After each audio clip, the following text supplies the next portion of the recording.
Super star Thalaivar Rajinikanth తెరపై ఎన్ని రాజభోగాలు అనుభవించినా కూడా తెర వెనుక మాత్రం ఎంతో సింపుల్గా ఉంటారు. సింప్లిసిటీకే ప్రాధాన్యం ఇస్తారు. బయటకు వస్తే మేకప్లు వేసుకోవాలి, విగ్గులు పెట్టుకోవాలి, కాస్ట్లీ బట్టలు వేసుకోవాలనే నియమాలు పట్టించుకోరు. సాధారణ వ్యక్తిలా వచ్చేస్తుంటారు. ఇక నడకలో ఆ టీవీ రాజసం మాత్రం ఇప్పటికీ అలానే ఉంటాయి. వయసు పెరుగుతున్న స్టైల్, స్వాగ్, మేనరిజంలో ఏమాత్రం మార్పు రాలేదు.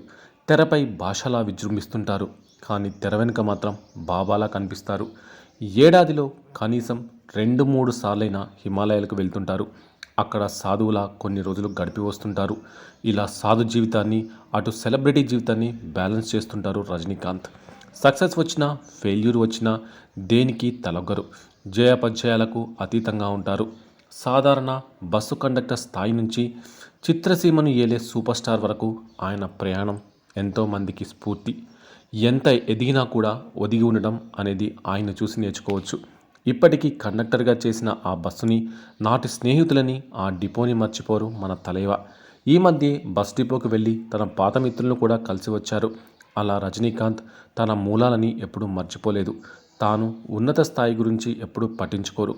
హంగులు, ఆర్భటాలకు ఎప్పుడూ దూరంగానే ఉంటారు. ఆయనకు ఒక్క సౌత్ మాత్రమే కాదు, ఇండియా, ప్రపంచం మొత్తం కూడా అభిమానులు ఉన్నారు. ఎక్కడికి వెళ్ళినా తలైవాకు అభిమానులు నీరాజనం పలుకుతూనే ఉంటారు. బస్సు కండక్టర్ నుంచి మొదలైన ఆయన ప్రయాణం ఆ తర్వాత సూపర్ స్టార్ను చేసింది. ఆయన ఎంతోమందికి ఆదర్శం, స్ఫూర్తినీయం. సూపర్ స్టార్ రజనీకాంత్ 1950 డిసెంబర్ 12న బెంగళూరులో జన్మించారు. ఆయన అసలు పేరు శివాజీరావు గైక్వాడ్. రాణోజీరావు, రాంబాయి దంపతులకు పుట్టిన శివాజీరావు మధ్యతరగతి కుటుంబంలో జీవితాన్ని సాగించాడు. 6 ఏళ్ల వయసులోనే తల్లిని కోల్పోయినా, ఇంట్లో ఎన్నో గొడవలు, దూషణలు ఎదురైనా, చెడు తిరుగులకు అలవాటు పడినా ఇప్పుడు సూపర్ స్టార్గా ఎదిగాడు. దానికి కారణం ఎంత చెడ్డవారిలోనైనా ఎప్పుడో ఒకప్పుడు మార్పు వస్తుంది అనే విషయాన్ని రజనీకాంత్ నిజం చేశాడు. బస్సు కండక్టర్ నుంచి సినిమాలపై ఉన్న ఇంట్రెస్ట్తో సినీ రంగంలోకి అడుగుపెట్టాడు. అంతేకాదు, ఎందరికో జీవితాలను ప్రసాదించాడు. అంతటి ఉన్నతమైన వ్యక్తి రజనీకాంత్ అనడంలో ఎలాంటి సందేహం లేదు. ఇక రజనీకాంత్ అనేక దశాబ్దాలుగా ప్రజల హృదయాల్లో కొలువై ఉన్నాడు. అతని స్టైల్ అంటే ప్రజలు ఎంతో అభిమానిస్తుంటారు. 1975లో అపూర్వ రాగంగల్ అనే తమిళ సినిమాతో ఎంట్రీ ఇచ్చిన రజనీకాంత్ అప్పటి నుంచి ఎన్నో చిత్రాలు తెలుగు, తమిళం, హిందీ పరిశ్రమలో చేసి తనదైన ముద్ర చాటుకున్నారు. సూపర్ స్టార్ రజనీకాంత్ 2010వ సంవత్సరంలో అత్యంత ప్రభావవంతమైన వ్యక్తిగా ఫోర్బ్స్ మ్యాగజైన్ వెల్లడించింది. అతని మొత్తం ఆస్తులు $52 మిలియన్ అంటే మన కరెన్సీలో దాదాపు 430 కోట్లు ఉంటుందని అంచనా. ప్రస్తుతం రజనీకాంత్ ఒక్క సినిమాకు 50 నుంచి 100 కోట్ల రెమ్యునరేషన్ అందుకుంటున్నట్టు సమాచారం. ఒకవేళ సినిమా బాగా రాకపోతే తాను తీసుకున్న రెమ్యునరేషన్ కూడా తిరిగి ఇచ్చేస్తారట. ఇక బ్యాక్ టు బ్యాక్ సినిమాలతో అలరించిన సూపర్ స్టార్ కొన్ని రోజులు గ్యాప్ తీసుకొని జైలర్ సినిమాతో ఆడియన్స్ ముందుకు వచ్చాడు. ఈ సినిమా బాక్సాఫీస్ వద్ద భారీ విజయాన్ని అందుకుంది. గత ఆగస్టులో విడుదలైన ఈ సినిమా దాదాపు 700 కోట్లు వసూలు చేసింది. ఆ తర్వాత వరుసగా సినిమాలు నటించేందుకు కమిట్ అయ్యాడు రజనీ. ఇక సూపర్ స్టార్ రజనీకాంత్ చాలామందికి ఆదర్శం. కండక్టర్ నుంచి హీరోగా ఆయన ఎదిగిన తీరు ఎంతోమందిలో స్ఫూర్తి నింపింది. సూపర్ స్టార్ రజనీకాంత్గా పేరు తెచ్చుకున్నారు.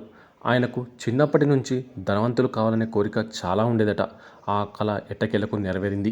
ఒక్కో సినిమాకు 100 కోట్ల పారితోషికం కూడా తీసుకుంటున్నారు రజనీకాంత్. అయితే ఆయన ఆత్మహత్య చేసుకోవాలని ఓ సందర్భంలో అనుకున్నారట. మీకు మాట్లాడే టాలెంట్ ఉంటే చాలు, మీకు మాట్లాడే సత్తా ఉంటే ప్రజలు మిమ్మల్ని రాజకీయ నాయకుడిని చేస్తారు. మళ్ళీ అర్హత, ప్రతిభ లేదా నేపథ్యం అవసరం లేదు. కాబట్టి నేను ఎప్పుడూ మాట్లాడడం నేర్చుకోలేదు, కానీ నేను కొంచెం మాట్లాడడం నేర్చుకోవాలని నిర్ణయించుకున్నాను. ఎందుకంటే నాకు తెలియని విషయాల గురించి నేను కాన్ఫిడెంట్గా మాట్లాడాలి. అందుకే కొంచెం మాట్లాడడం నేర్చుకోవాలని ఆ సమయంలో అనుకున్నాను అని రజనీకాంత్ గతంలో చెప్పారు. అయితే నేను బస్సు కండక్టర్ అని అందరికీ తెలుసు. అంతకుముందు నేను ఆఫీస్ బాయ్ని, కూలీగా పనిచేసేవాడిని. ఆ తర్వాత కండక్టర్ కావాలని నిర్ణయించుకున్నాను. నిరుపేద కుటుంబంలో పుట్టి ఇదంతా చేయాల్సి వచ్చింది. నేను ధనవంతుడిని కావాలని చాలా అనుకున్నాను. నేను చిన్నతనం నుంచి దేనికి భయపడేవాడిని కాదు. అయితే ఒక్కసారి భయపడి ఆత్మహత్య చేసుకోవాలని కూడా అనుకున్నాను. ఆ రోజు నేను దేవుణ్ణి పూజిస్తూ దేవుడి ఫోటో చూశాను. ఆ తర్వాత నా నిర్ణయం మారిపోయిందని తలైవ చెప్పుకొచ్చారు. ఆ రాత్రి నాకు ఒక కల వచ్చింది. తెల్లటి గడ్డంతో ఉన్న సంతనోర్వ నదికి అవతల వైపున ఓ వ్యక్తి కూర్చున్నాడు. అతను నన్ను దగ్గరకు పిలిచాడు. నేను ఈత కొట్టలేదు, కానీ అతని దగ్గరికి పరిగెత్తాను. మరుసటి రోజు ఆ దేవుడు ఎవరు అని అడిగితే అందరూ శ్రీ రాఘవేంద్ర స్వామి అని చెప్పారు. నేను ఒక మఠానికి వెళ్ళి ధనవంతుణ్ణి అవ్వాలని వేడుకున్నాను. ప్రతి గురువారం ఉపవాసం ప్రారంభించాను. తర్వాత కండక్టర్గా మారి ఫిల్మ్ ఇన్స్టిట్యూట్లో చేరాను. అప్పుడు బాలచందర్ సారు నన్ను గుర్తించారు. ఇప్పుడు స్టార్ అయ్యాను అని రజనీ చెప్పుకొచ్చారు.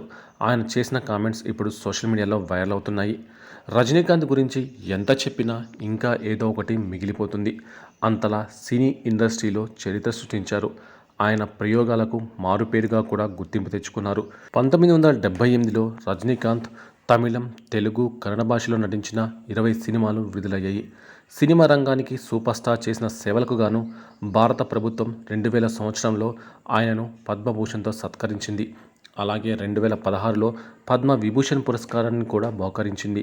ఇక ఒక జాతీయ పురస్కారం, 7 సార్లు తమిళనాడు చలనచిత్ర పురస్కారాలు, ఒక నంది పురస్కారం, ఒక ఫిలింఫేర్ పురస్కారంతో పాటు మరిన్ని పురస్కారాలు కూడా అందుకున్నారు రజనీకాంత్.